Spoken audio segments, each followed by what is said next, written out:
I am so excited. My favorite band, the Punch Brothers, are here in studio. I can barely contain myself, but Jim Lehrer is here, and he's being kind of a buzzkill. If you hear something that's really terrific, sit on it. But Jim, you don't understand. The Punch Brothers just...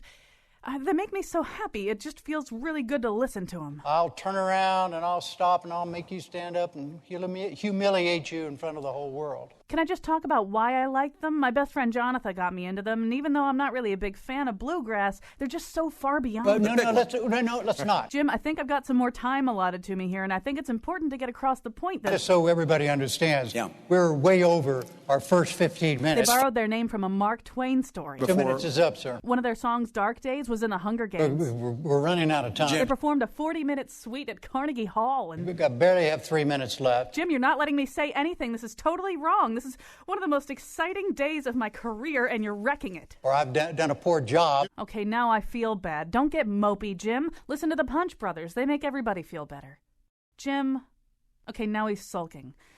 And now the guy who thought this show was about mixed martial arts, Colin McEnroe. See, that's not actually true, because the Punch Brothers are here, and they're operating under two tremendous burdens right now. One of them is that Kyone Wolf likes them so much. You know how, like, when your sister really likes something and she just talks about it all the time, and then after a while you start developing this vague antipathy towards it and everything? So I was sort of thinking, all right, they're going to have to be substantially better than the Beatles to live up to what I've been listening to for the last 2 years. But even just hearing them rehearse and warm up, I can see what she's all fussed up about and hear what she's all fussed up about. The other problem they have is that I deeply resent anybody who wins a MacArthur Grant, because it's just one more year that I have to go knowing that I'm not a genius. But they are terrific. They are absolutely exploding in every possible way except the actual physical exploding part. What we're going to have, that may happen. We're prepared if it does. Rather than have them talk about their music before you hear it, they're going to play a song for you here in the studio, and then we're going to talk a little bit. So you're in charge, guys. All right. 1, 2, 1, 2, 1, 2, 3.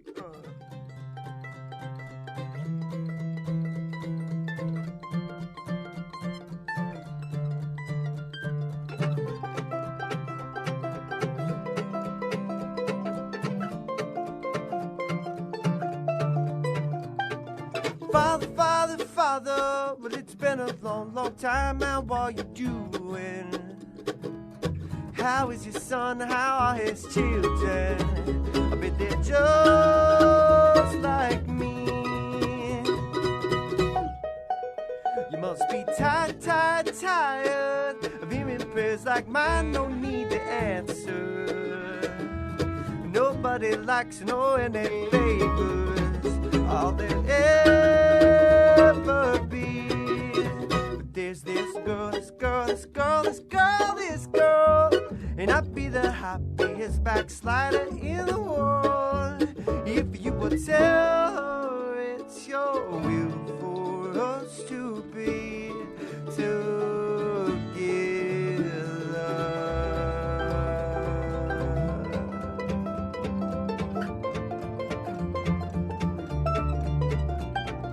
Father, Father, Father, will you see me try to make her love me?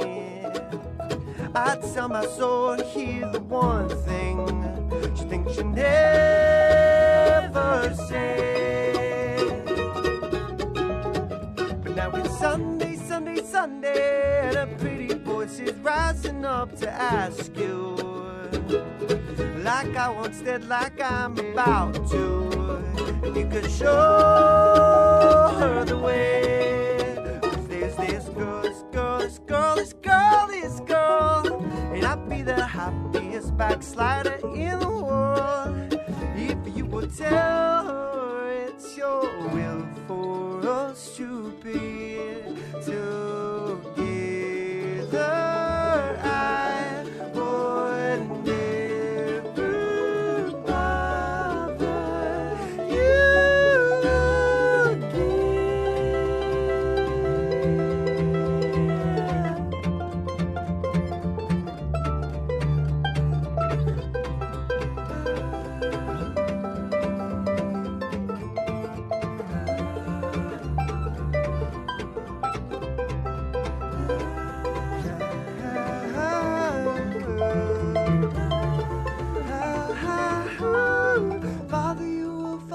thoughts, I don't know how little to expect from people, but I think you might be pleasantly surprised to see what this will bring out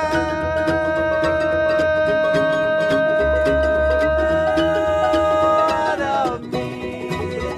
There's this girl, this girl, this girl, this girl, this girl, and I be the happiest backslider in the world.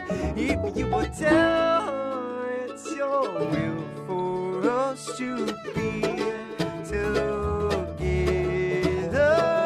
I would never bother you again unless you want me to. Hell, we'll just both hang out with you in heaven when we die.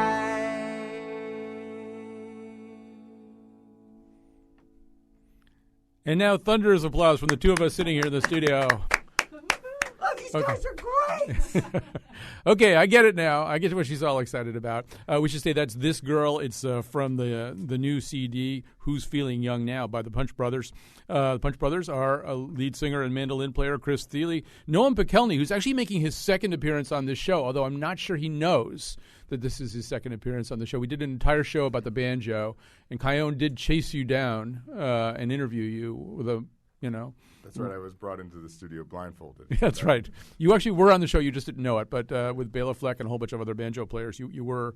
A brief interview with you was featured there. Gabe Witcher on fiddle and vocals, Chris Eldridge on guitar and vocals, Paul Cowart on bass and vocals. They are the Punch Brothers, and tonight they're going to be at the Jorgensen Theater at UConn. We don't just have the Punch Brothers walking in off the street. They're here for a reason. They'll be at the Jorgensen Theater. It would be nice if life were like that. They're at University of Connecticut tonight at 7:30. There are somehow like 8 tickets still available or something like that, maybe a few more, but I doubt many. Although one of the problems, Chris Thile, is that you're competing tonight for the hard-earned dollars of the people of Connecticut with one of your sometime collaborators, Brad Mehldau, the jazz pianist.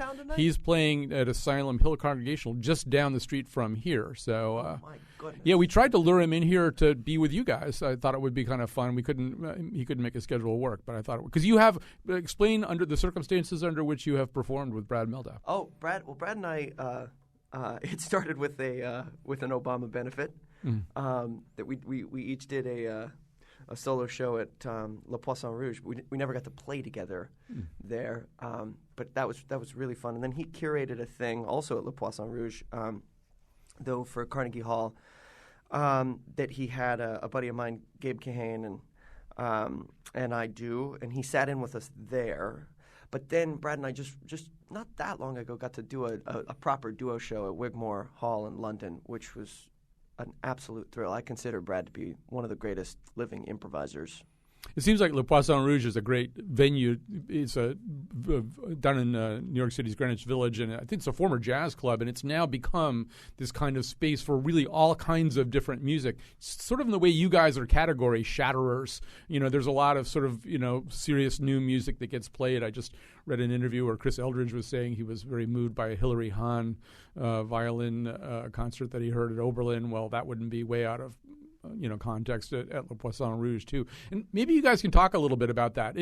You get called progressive bluegrass, and people are always looking for some way to categorize what a band does. Are you just not interested in that, or is there a label that really does seem to fit? Or I think the label that fits the best is when people say Punch Brothers are the UConn women's basketball team of bluegrass bands. You had that one spring-loaded, didn't you? Don't you think? It'll go over big tonight anyway if you do that. And there's like this thing you could get UConn people to do where you go, UConn, and they yell Huskies back at you. Oh, they really like that, yes. Ooh, thank you. Yeah.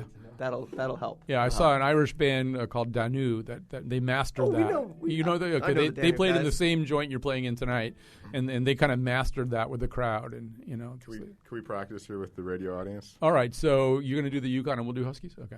Yeah. Go ahead.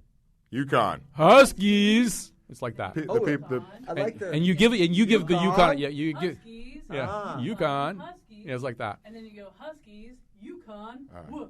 Okay. I didn't even know that part. That's very. I can't believe we got bogged. We have these great musicians here. We've been bogged down into a discussion of the I UConn feel like chair. the people at home could take it up a notch. We're not really. Yeah, I didn't hear them much. come The through. building should be shaking here, really, with just what people yelling in their cars and stuff like that. Yo-Yo's upset with you all. There's a lovely cardboard cutout of Yo-Yo Ma, the cellist, behind us, and he's clearly upset Yeah. with the lack of response out there in Radioland. He's actually not kidding about that. There is one, and that's another collaborator. And we'll maybe talk a little bit about that if we have time. One thing we should say, you're in Hartford, and the band gets its name from a Mark Twain story. Somebody tell us about that. Tell us about the Mark Twain connection. Well, there's a wonderful book of short stories that Twain wrote called Punch Brothers Punch, and the first story in that book is Punch Brothers Punch, and it's the story of Twain getting a jingle stuck in his head so thoroughly that in fact it starts dominating his entire existence until he passes it on to someone else, at which point he is cured, and the person he passes it on to is equally inflicted. So It's sort of a Carly Rae Jepsen kind of story. You know? Exactly. It's actually exactly that. Can you believe when watching the Olympics, you could not escape. You cannot escape from that song. It's like athletes do it all the time now. I'm a huge tennis fan, and all of a sudden Djokovic is dancing to it in center court there. Oh, it's just the most upsetting thing. I think that can happen with anything, though. Actually, we did a whole show about earworms, about songs that get stuck in your head. And this morning, somebody was trying to give away some Jethro Tull tickets that are in the building, and suddenly our boss, John Dankosky, and I were singing, and your ride sails over the field. Like all day long, we're doing that and driving other people crazy. So that can happen with any song. Well, you're right next to the Twain house, practically. I don't know what your schedule is like today. Oh, wow. But if they hear this, they may be running towards us to grab you guys and walk them through. And it's actually, if you got half an hour, it's pretty cool. I'd love to see it. All right, so there's a possibility. We're trying to keep you entertained here. So I want to know from the rest of you, are you giving him a lot of crap about being a genius since he won? I mean, I hope you guys are just busting him right and left about being a genius. Somebody step towards the mic and address that question. I think we're taking it pretty easy on him, but we're going to let this one kind of ride out for a long time.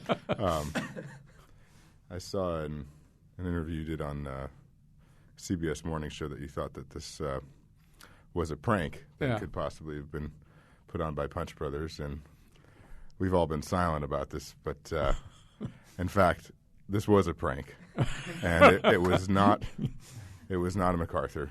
You've actually won the Nobel Prize, so. Yay!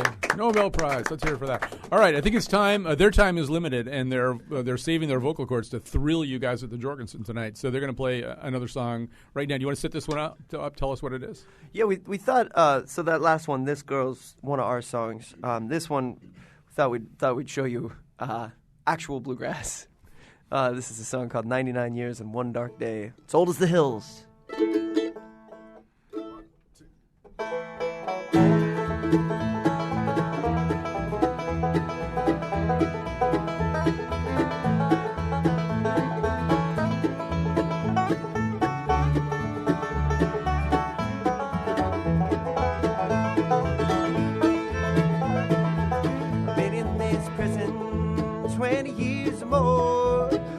Shot my woman with a 44, and I'll be right here to my dying day.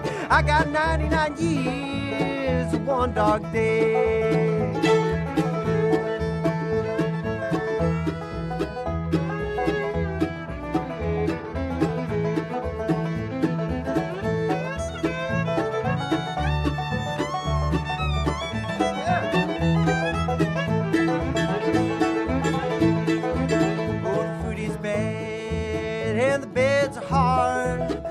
Spend all day breaking rocks in the yard.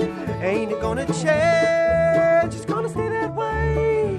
I got 99 years of one dark day.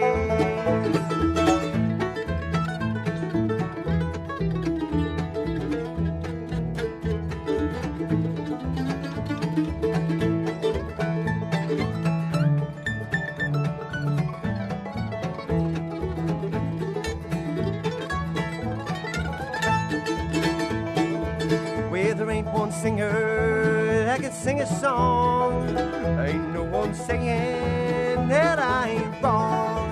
His mind's made up, it's gonna stay that way. I got 99 years and one dark day.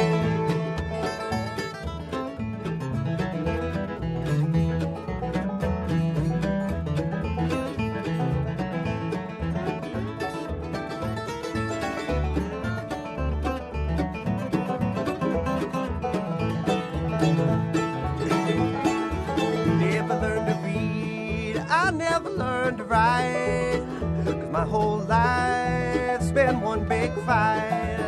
I never heard about the righteous way. I got 99 years and one dark day.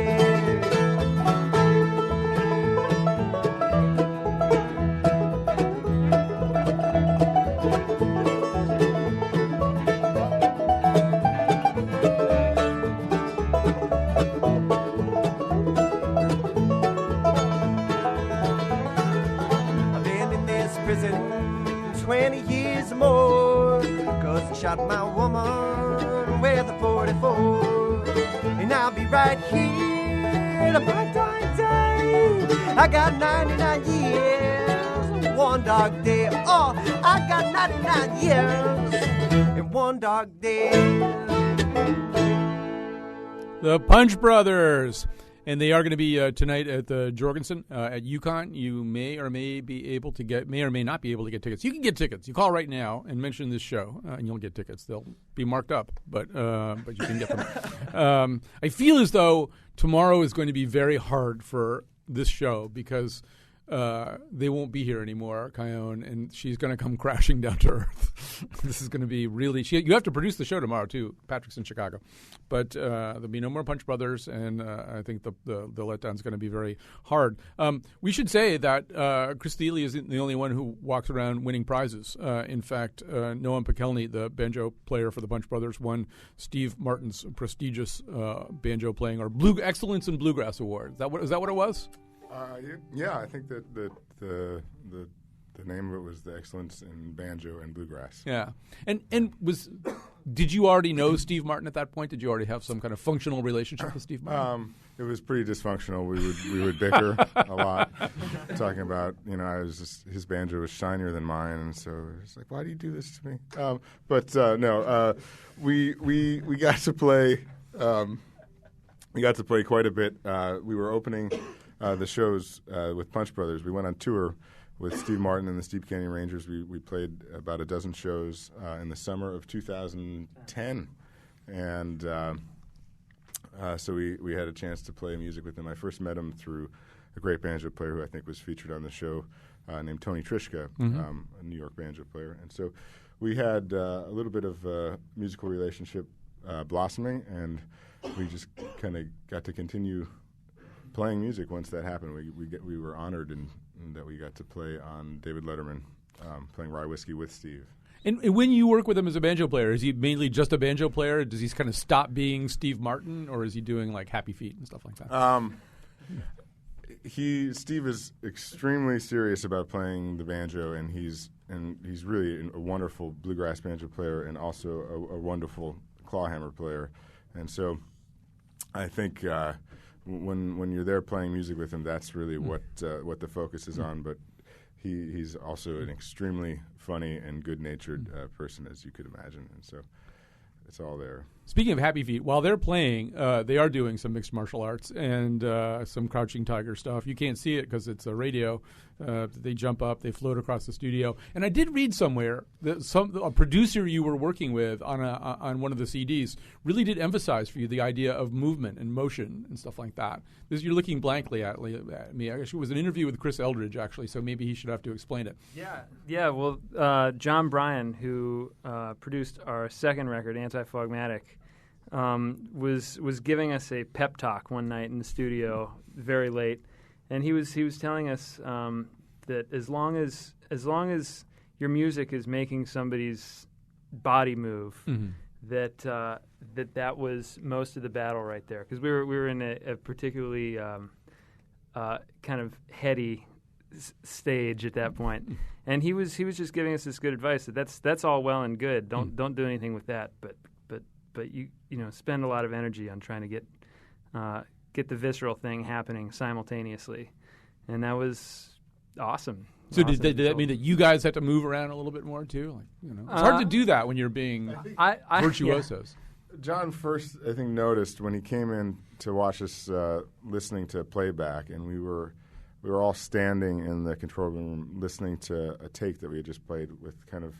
our bodies locked, listening rigidly and kind of grimacing if a mistake went by. And he said that you should be listening to this as if you were, not the ones who were captured, and your body should be moving. And that, like, how can you tell if this song has a better groove, or if this take has a better groove than the last take if you're locked there? You need to be able to feel it everywhere. So you're doing Pilates during the warm-ups. I noticed that. That's good. Yeah. That's, all right, so we promised you that you wouldn't be here past 1:30. They want to conserve their primal energy for tonight at the Jorgensen. Got to go back to floating around pretty quick here. Yeah, exactly. They got to start floating around. So they're going to do one more song for us. By that time, somebody from the Twain House should be there here to snag them if they have their radios on. All right, so what are you going to play, Chris? Well, appropriately, we're going to play a song called Movement and Location.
That was Movement and Location from Who's Feeling Young Now. It's a song whose title is actually inspired by the baseball pitcher Greg Maddux. Probably everybody figured that out, though. I mean, who wouldn't have Plain as listened to day. that? Plain as the nose on your face.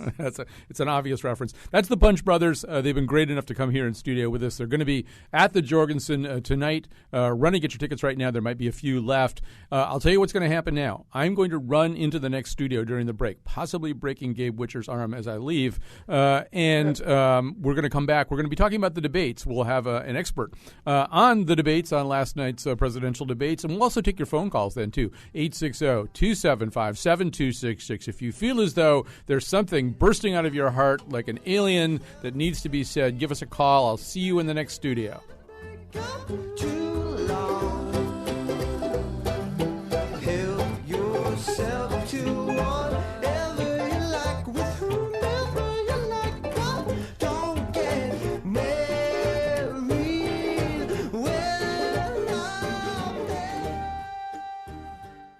Hey, Chris Thile, Yes, Kyone Wolf?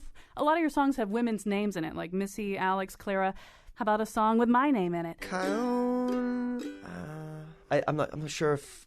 Can we just change your name to something like Marie? Like Marie Thile? Yeah. No. Mrs. Marie Thile? No.